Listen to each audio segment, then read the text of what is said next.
When I first got my PC, it was a pre-built, and wondered how easy would it be to change each part in the future. Since then I've built my own PC and will rank each PC part with how difficult it is to install or change and how risky it can be.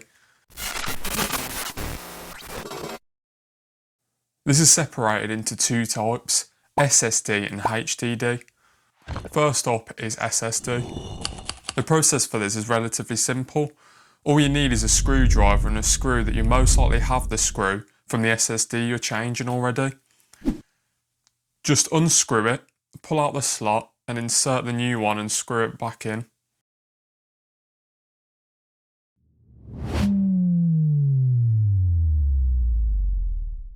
The lethal mistake that could arise from this is most likely the SSD itself if you apply too much force, and you could scratch the motherboard if you slip while screwing.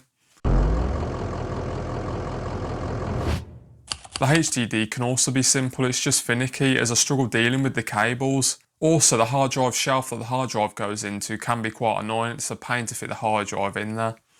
All you need to do for this is insert the SATA cable into your hard drive and connect this to your motherboard's SATA port.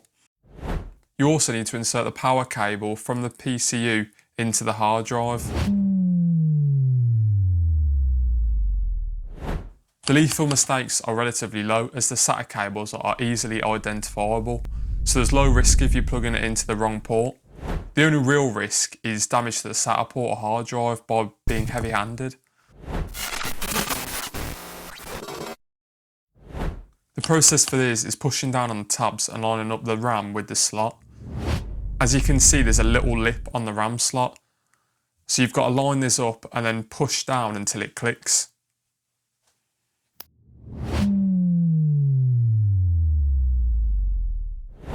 The lethal mistake for this would most likely be the actual RAM, because if you don't push it directly down, this could snap the RAM. You could also damage the RAM by not pushing the tabs and trying to ram it in. The reason why this is higher than, let's say, the storage is because there's a possibility of damaging the RAM slot, in which you would need a new motherboard if these slots are damaged, as there's only a limited number of RAM slots on the motherboard.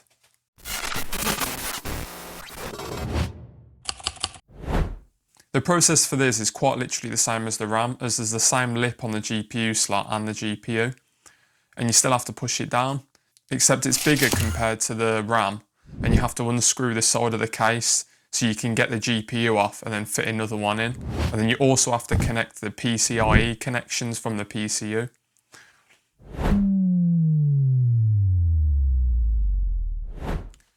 You're probably thinking, why is this so high with it being similar to the RAM? But it's only this high because this is usually the most expensive part in the PC. So if you break it, the GPU, it will cost you a lot to repair. And this can break the same as the RAM by it snapping when you insert it. And again, if you break the GPU slot, the whole motherboard has to be replaced as there's only one GPU slot in a PC.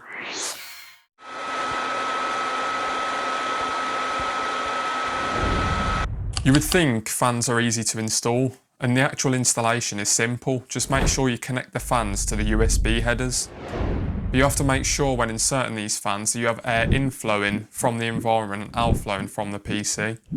If this isn't done correctly, then your PC could overheat, because if they're all inflow, it will trap the heat, and if they're all outflow, then the PC won't get cool air.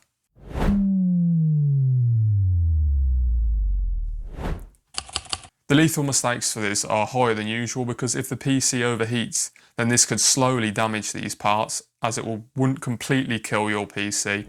It would still be usable, but slowly it would get worse.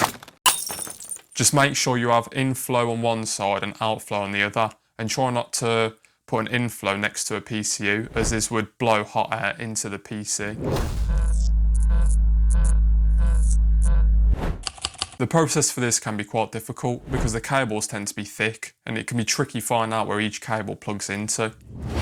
And sometimes you don't need all the connections connected, as most power supplies come with other cables so that it's compatible to a different number of PCs. And make sure the PCU is the right way up so you don't block the fan. The lethal mistake on this is quite high, because if you choose to install a power supply With not the right voltage, this could fry all your components, making your whole PC useless. I mean, you'd have to buy all the components again. And because it produces electricity, there's a fire risk if the cables or PCU is damaged, in which you don't want. If you have shaky hands, I wouldn't recommend doing this, as it requires precision. No, but actually, this process is relatively simple. Just lift the lever up so you can move the metal plate out of the way to get access to the CPU pins. And just make sure the corners are lined up to the ones on your motherboard. And slowly put it in place until it's flush. Then pull the plate back down and secure it with the lever by pulling it back down under the notch, and it should be securely in place. And I didn't realise until changing it myself, I forgot about the CPU cooler and had to deconstruct it at the back to get the CPU cooler off to get access to the CPU, and then I had to put it back on again when I finished changing it.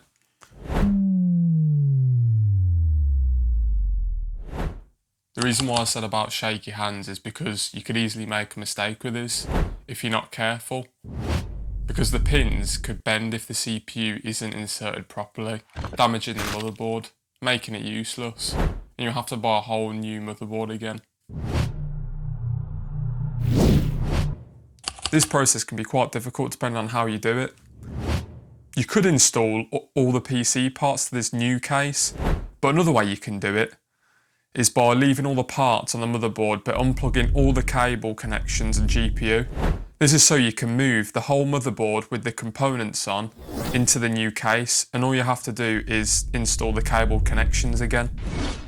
But this is the easiest you can make it, and you still have the connections to do again, and lining up the pins to the motherboard can be quite difficult.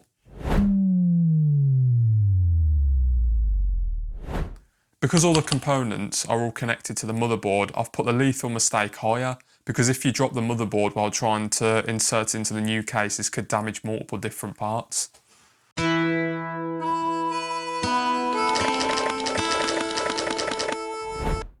This process, I believe, is the most tricky because you basically have to install all your parts again. So you have to do all these processes at once just to replace the motherboard.